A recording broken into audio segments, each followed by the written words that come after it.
Welcome to The Edit. If you're a photographer looking to elevate your business, you're in the right place. We're three seasoned pros who have managed profitable businesses over the past 2 decades. Together, we've curated strategies for what works and what doesn't, and we're here to share that knowledge with you. Whether you're just starting out or have been around a while, join us to build sustainable, profitable, and fulfilling businesses together.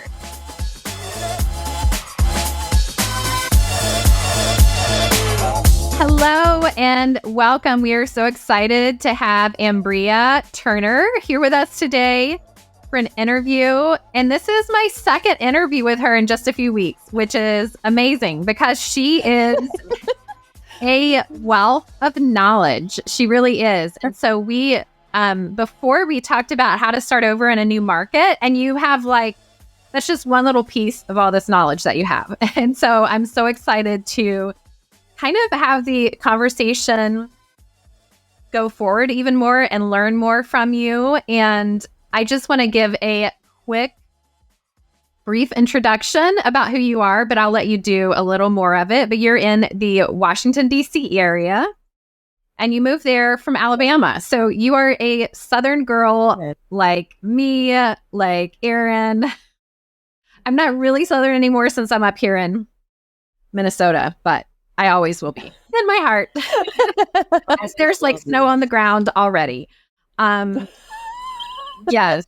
So we're excited to have you here. And your focus is on, you have a very luxurious brand. You do mostly studio portraits, but you also do wonderful photography outdoors. I saw some of the work that you did at the Photo Cookout, which we'll be asking you about. Just the wide range of skills that you have is amazing. And if you were to say, how would you describe your business? What would you say is the thing that makes you stand out? I would say I am a woman-centric brand, and a huge focus in me building that brand was to eliminate a lot of the obstacles that come from within us when we place limitations on ourselves of why we can't get a maternity session or why we don't want to spend the time and the energy, preparing for family photos, and eliminate a lot of those obstacles so that my clients can have an amazing time. I love that. That's awesome. I wish I was in your area. I will fly. I will fly. We go. Okay, so I really want to hear more about the fact that you moved. You switched markets completely to restart your business. So I would love to hear more about that. And I really feel like the people that are watching would love to hear that too, because I feel like that is such a big fear when a change happens and you have to move and you're like, what am I going to do? I've already established myself in my first market. How am I going to do that again? So can you tell us a little bit more about what that was like and kind of how you found your way in with the DC crowd? Absolutely. So first I want to say that if you did it once, you can do it again. But I had to learn that. I had all of the fear. I resented my husband for about 24 hours. You didn't build this business from scratch. I spent the past 5 years doing this. You don't So after all of the freaking out, I said, okay, what can I do? I can update my SEO. I can change my location on Instagram. I can hashtag and research more hashtags for that area. And one of the things that has helped with just the marketing aspect is knowing the keywords that people are looking for in this area. So keyword research was very key. In fact, I didn't know in-person marketing when I got here. I relied strictly on Instagram and Facebook ads and just targeting my ideal client from the beginning. Oh, so I have never done ads before. What is that experience like to try to market to a brand new place just using that? What was that like? It wasn't difficult for me. I was running ads when I was in Alabama already, but just smaller scale. So I basically increased my budget, but also targeted very directly the people that I was looking for. So career women, time poor women, women that were, of course, with pregnancy, unfortunately, you have a finite amount of time before you have to get this done. So being able to try and target people that are going to be mothers or people who are interested in motherhood or, pregnant. So Facebook is a little woo-woo when it comes to knowing your business. So it did work to my advantage. That's awesome. So did you just say, okay, I've built this business, I am successful, and I'm just going to pick it up and I'm going to move it? Or I'm wondering, like, because when you said Facebook ads, I was thinking, okay, so you probably have nailed down your ideal client, right? Was your ideal client in your old location the same as your new location? Did you use this as an opportunity to like pivot at all or change anything? Well, technically, I did not pivot as far as who I was targeting. The difference was that there were more women like this in the new area, in the new market.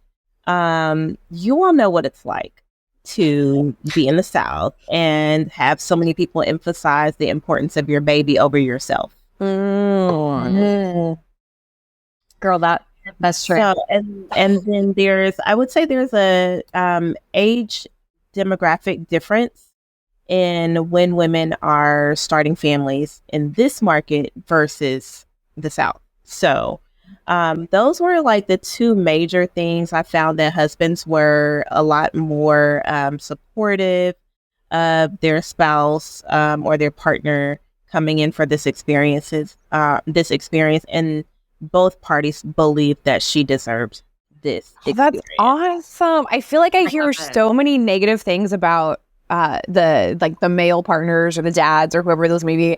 So it's really cool to hear your experience that you kind of come across a very supportive network with both parents being involved. So I think that's really amazing. 100% correct.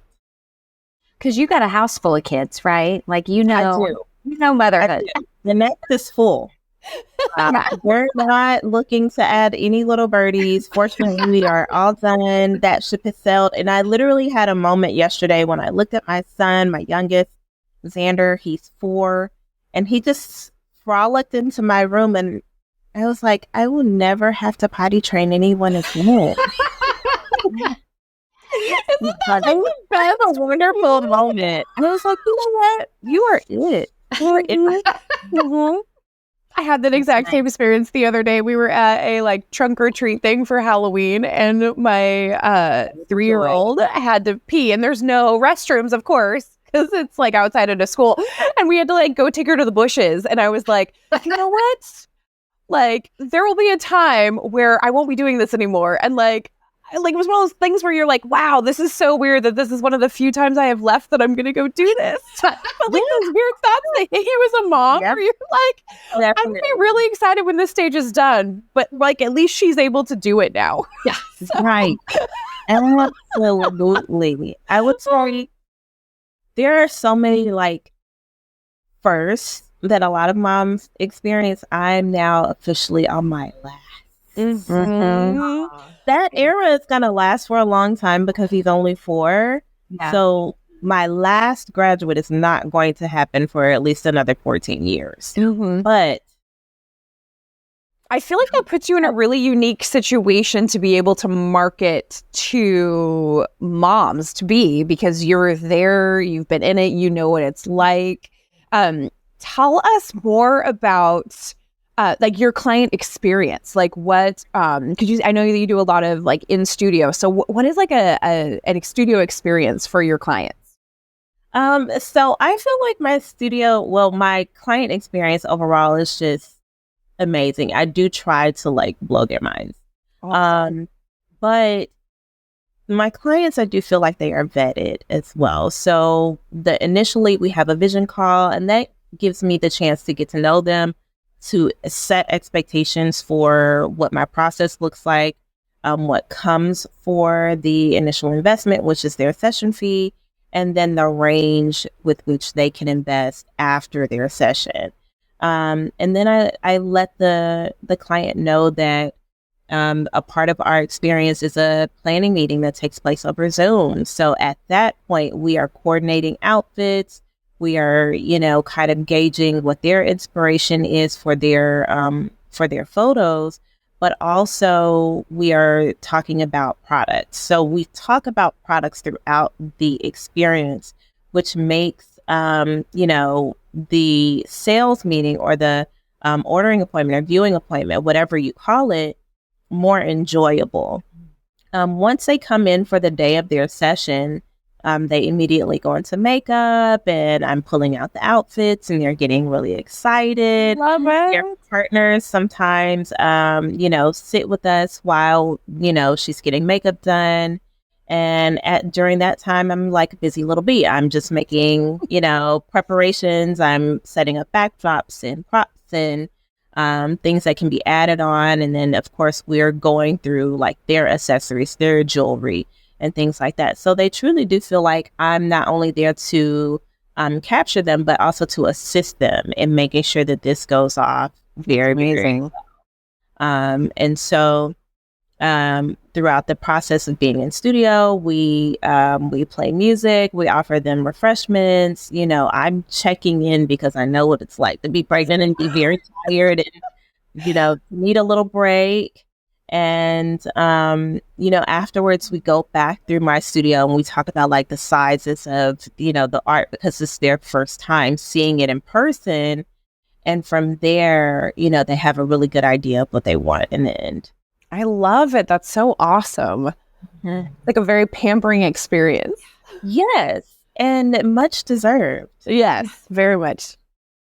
And I love that they get to take a moment before things get wild in their house. They get to take that moment like for themselves and just be pampered. I love that. Yes, absolutely. I love a good pampering myself. It happens few and far between. Well, and I love how you set your expectations so clearly at the beginning. And you said that the clients that are actually in your studio, they're vetted. So what I love from that is when you're talking to, and this is like kind of assumption by like how you've presented this, you're not on the phone desperate to get a client. You are making sure that this client is going to work for you as well. And so they have that expectation already. So if my math is correct, you built your business originally with 3 children in your home. Is that correct? Yes. Originally. So yes. In 2016, when I started, I just had Emory 6 weeks prior. Oh, wow. Wow. So tell me, how old are your children? So we have a 19-year-old, a 14-year-old, a 7-year-old, and a 4-year-old. So yeah, you had some babies in the house when you were building your business. Yes. Yeah. So what do you think, what was the hardest part about building a business with babies in the house? And what kind of advice could you throw out to people who are in that right now? So I would say time. And I'm sure so many moms have amazing ideas and not a lot of time to execute those ideas. I have felt it. I still struggle with that from time to time. But my greatest, I have 2 things that I feel like are great advice. Number 1, you have to level set some expectations with your spouse. If you're home with your baby and you're wanting to be a nurturing mom, and that may only allow for you to do a few things while they're napping or while they're asleep, then your spouse should really expect for you to need some support when they come home, and for you to be able to block out some unbothered time. Close the door. Yep. The door between you and yes, your there is. Yes. And, maybe you worked on dinner before everybody got home, so they don't need anything from you except for the door. Yeah. And then the other thing I would say is, as moms, we really should outsource more. It specifically being from the South, I know that, culturally, we are doted on and admired for doing all the things. Oh, if you do your own laundry, and you keep your house so clean, and you're at the soccer games, and you're at the football games, and you're on the PTA, and you're a great wife, and you still manage to look good. Don't you love all those like sort of backhanded compliments? It's a backhanded compliment. Yeah. I'm a wife. What are you talking about? Girl, I haven't shaved in like 3 weeks. We haven't been on a date in months, and you're crazy for being such a good wife and mom. Yeah. And then they come in with, "How's your little business doing?" Your little business. Yep. Your little business. So I would say outsource if you can, specifically with photographers. There's some just ungodly attachment to having to edit your own photos. I don't edit my photos. Neither do I. Yay! Yay! We had a crime back. I always dreaded it. Yep. And I found that it would slow down my turnaround time for my clients if I tried to do editing before the IPS meeting. It would just roll on out there.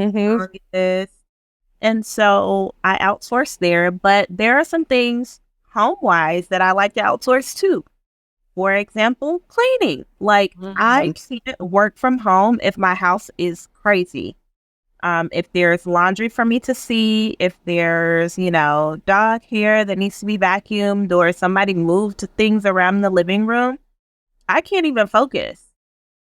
Here comes, that's why I'm here at the studio, number one.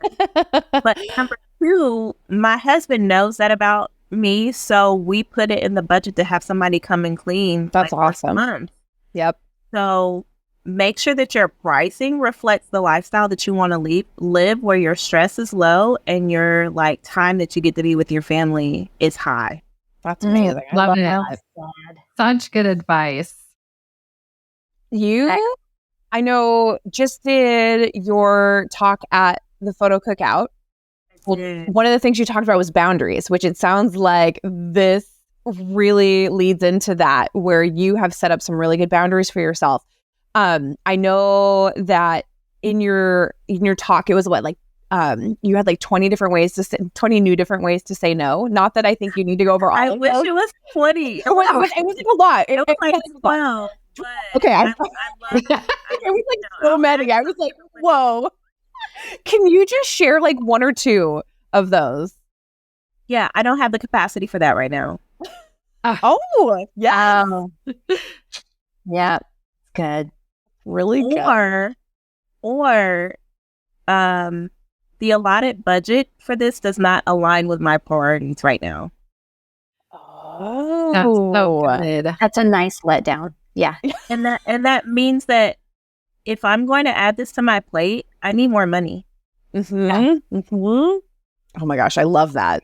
I like that with both of those, you also said right now, because you're putting that idea in their heads that they want to come back and ask again later when maybe you might have more time, or maybe their budget is higher. And so you're not just saying I don't want to work with you.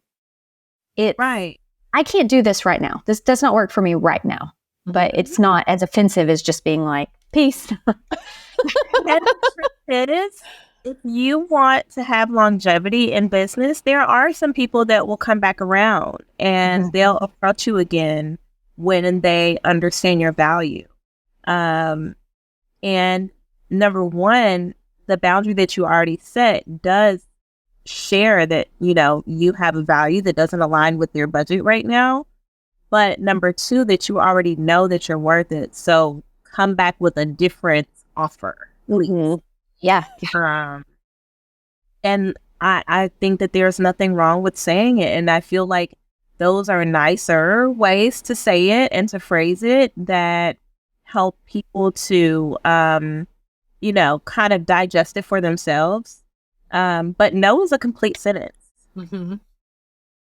Yep. I feel like as a parent, it's so hard to do that and to say no, because you're kind of just always trying to make everybody happy and trying to do all the things. So I love this approach where you're like, here's where I'm at and this is it, and just kind of owning that. I feel like that can be really hard for a lot of photographers. I think so too. That the hardest thing for me to understand about the way that photography is perceived, from a profession standpoint and even from a value standpoint. Our society values doctors and attorneys because they go to school and they spend all of this time, getting their degrees and certifications and tests and things like that. But they have no idea that there are certifications and levels in photography. No, we did not have to go to college, but many photographers have. They have Juris Doctorate degrees and they have medical degrees and master's degrees and education. So the perception that, we just came out of high school and picked up a camera is very ludicrous, number one. And number two, my biggest emphasis is always that what I do will last you forever. Mm-hmm. We are the only service providers that give a service that someone doesn't have to have redone in that moment. Like when I take my braids down, if I want braids again, I got to go back and get them. My makeup, I have to wash it off later. My nails, I'll be going to go get them done again probably like next week. But photography, this service that I'm giving to you, literally don't have another opportunity to freeze this moment. So put some respect on my profession. Yes. Yeah, I can't get my baby's cheeks back to be pudgy the way that they used to be, but I have portraits that will take me back there, So, Yeah. so much value. Yes. And we immortalize people. I'm sure as women, you all are very familiar with the way that, the mother mortality rate is in this country. And there are a lot of mamas that go in to deliver their babies and don't come out. Yep. So the photos of their maternity session might be their only pictures with their baby. Now, baby's in utero, and this is the bump, but this is the most angelic portrait that some fathers ever will have of their wives and their babies together. Mm-hmm. And portraits of them loving on their spouse and their partner as she embarks on this journey. It's priceless. So, yeah. I'm a mom who did not birth my babies. Both of my girls came to me through adoption. And so I won't ever have maternity portraits. And when I do very rarely take maternity portraits, I try to very casually and not awkwardly remind the moms how much of a miracle it is that they're in that moment where there is a baby in their belly, and how it's for such a short period of time for it to be such a large miracle, and got to capture it when you can. Mm-hmm. That's beautiful, beautiful perspective. And, with October also being Infant Mortality and Pregnancy Loss Awareness Month, I literally cry for some of my clients at the miracle that's standing in front of me, because there are very traumatic, very difficult roads to that point. And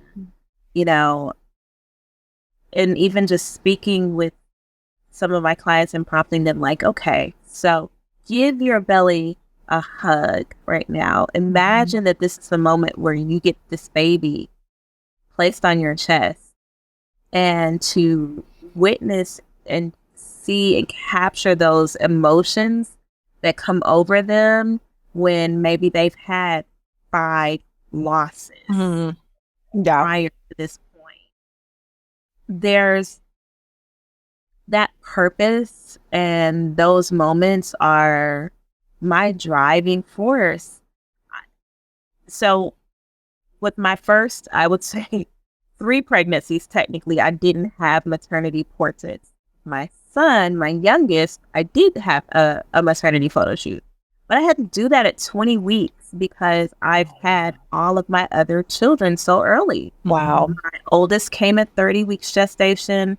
My second child came at 32 weeks after 2 weeks of bed rest. Wow. 35 weeks and 6 days after 5 weeks and 6 days on bed rest. Oh my gosh. So, wow. And then in between my daughter Emery, who's the 7-year-old, and my 4-year-old, they're both rainbow babies. And with after my son Brendan, he turned 1, and then military husband, so he came home for a visit and left something. And that baby was supposed to be our 3rd baby. We thought that baby was going to complete our family. My husband and I, we joked about laying on the table together, strapped together to get fixed. Because it was so fertile. Yeah. Young and fertile. But that pregnancy resulted in me losing one of my fallopian tubes. I completely misread the situation. They told me I'd already miscarried, and I grieved that pregnancy twice. Oh my gosh. Wow. From what they said, as far as like, oh, well, your levels are going down, and it looks like the baby, so just keep an eye out. You'll probably have a sack sometime soon. And then it was weeks, but it was still growing inside my fallopian tube. So once the embryo got about this big, my tube burst. Oh my God. I had 1/3 of my body's blood volume in my abdomen. And scary. I could have been gone from my children, the 2 that I already had. So there were 7 years in between that loss and us having Emery. Yeah, that is so hard. It is. Pregnancy after loss is very difficult because you don't feel like you can trust your body. Yep. My oldest, the double rainbow baby, I'm getting teary-eyed even thinking about it. But yeah, it's really hard. You want this kid so much, and you try, and then you just feel like your body has failed you. And then it happens again, and then you're just like, wow, and I feel like you just think all the worst things, and unfortunately, I feel like people don't know what to say, and so they say things that just are not helpful. Just don't stress out as much. Like, take some time off from work. And it's like, I don't have that luxury to do that. And also, don't try to put it on me that because I'm working, this is my fault. And so I had maternity pictures, and it's like, and I'm sure that you experience this with your clients too. You're anxious when you've had miscarriages, and you're hoping that this works out, and you get these maternity pictures and you're like, this might be it. And I don't know if it's going to go past this, but I want to document this time because now we're farther along and it seems like this is going to happen. And so, it's, as somebody who very much wanted to get her maternity pictures done because I was like, I'm finally I'm here and we're at this point. And, so what you provide is just amazing. And that's such an experience that you have had where you have such a, wow, you've made this such a part of your business. And I'm speechless. I can't imagine having gone through all of that. Is the hat that I have worn for the longest period of time in my life. Became a mom at 17, a senior in high school, and she was on my hip at my high school graduation. She was second grade, I think, by the time I got my first degree. So, that little girl, who's not a little girl, she's technically a woman. That's my best little friend. That's my little best friend right there. Yeah, best friend. So, it's been a journey of resilience for sure, and I just count my blessings every day. Yeah, count my blessings every day. Gratitude is a huge part of my everyday life because I have healthy children. Mm-hmm. I have, I'm not continuing this journey of trying for a baby because I no longer desire that. My quiver is full, and I am happy to celebrate other women who are on this journey now. Mm-hmm.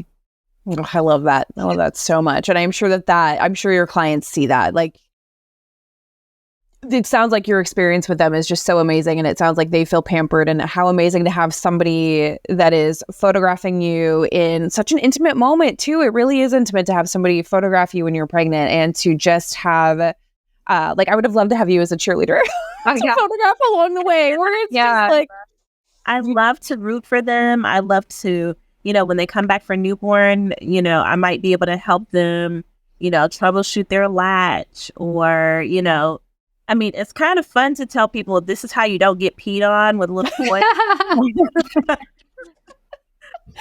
All the time. Yeah, if you're pregnant and this is your first boy, the secret is you let them get a little bit of air and then you cover it back up. They'll pee and then you change them. There we go. I never had boys, so that's such a good tip. That one. Well, and I want to say, first of all, like, thank you for sharing all of that. Like, that is just so beautiful and brave. And I think listening to you, it's because it's so easy to get stuck in the like how-tos of the business, how to light, how to do business, all of that. And what you have not lost is that heart for what you've done. And you bring, I'm getting teary-eyed too, but you bring that to your clients.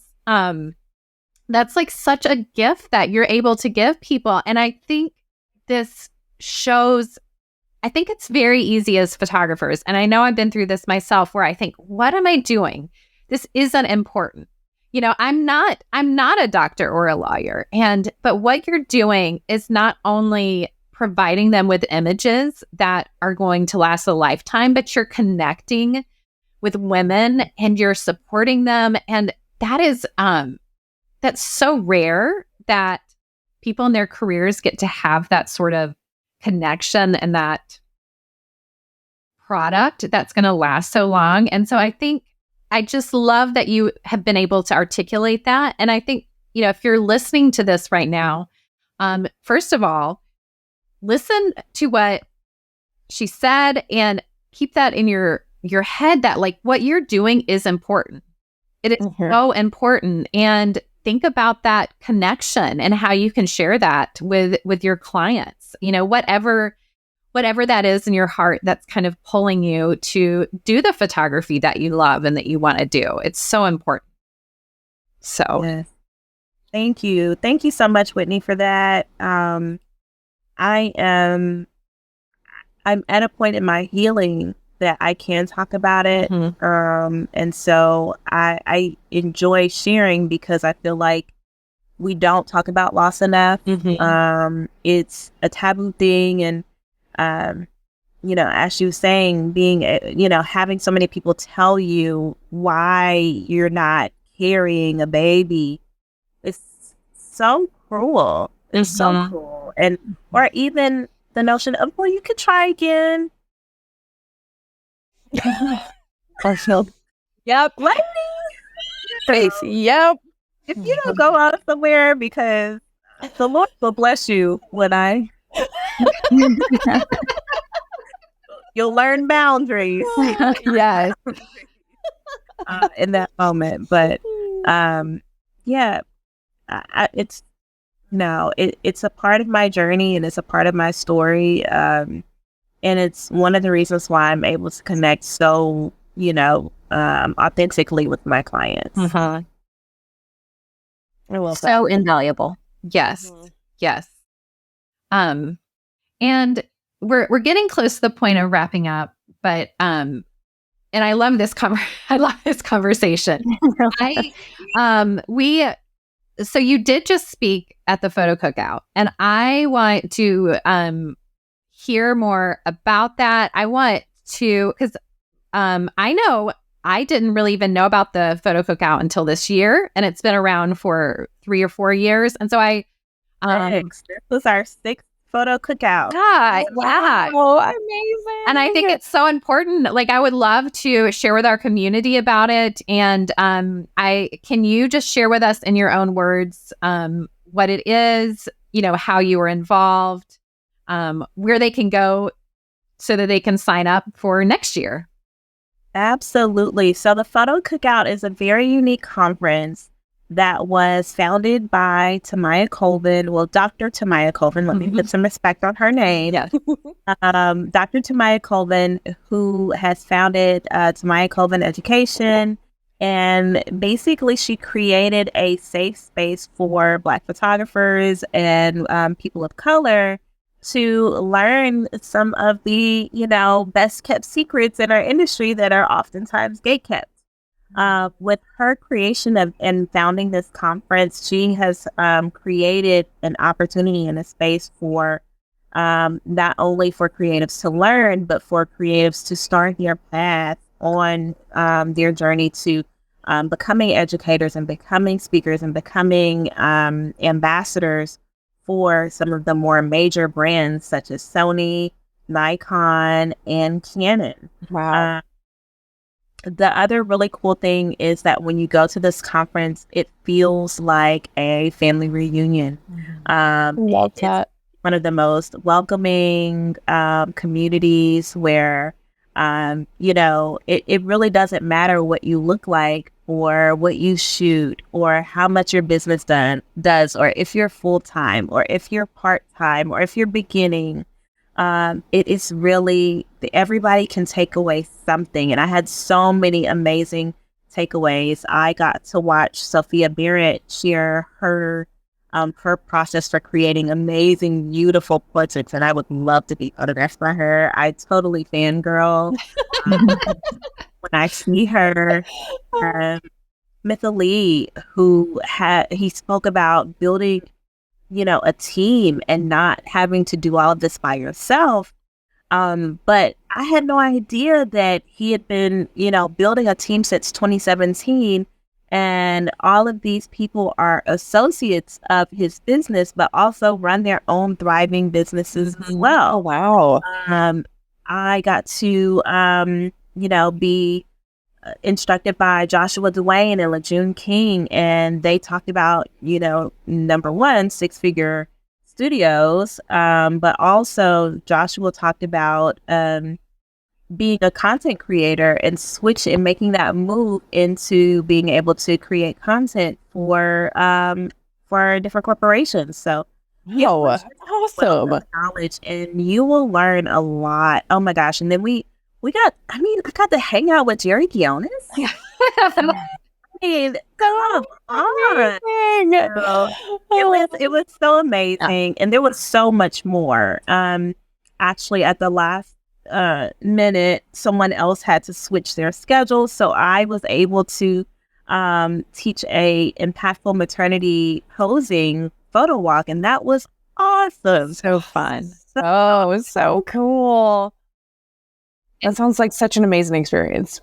It was an amazing experience. It's amazing every year. So I would love, love, love for more people to join and just, come in and soak up and, experience it, because it's so fun and it's like a family reunion. You'll have an expanded network, some more knowledge, and some awesome, talented photographers to learn from. Yeah. And I love it because and I've seen it. I've been part of the photography industry for 20 years. A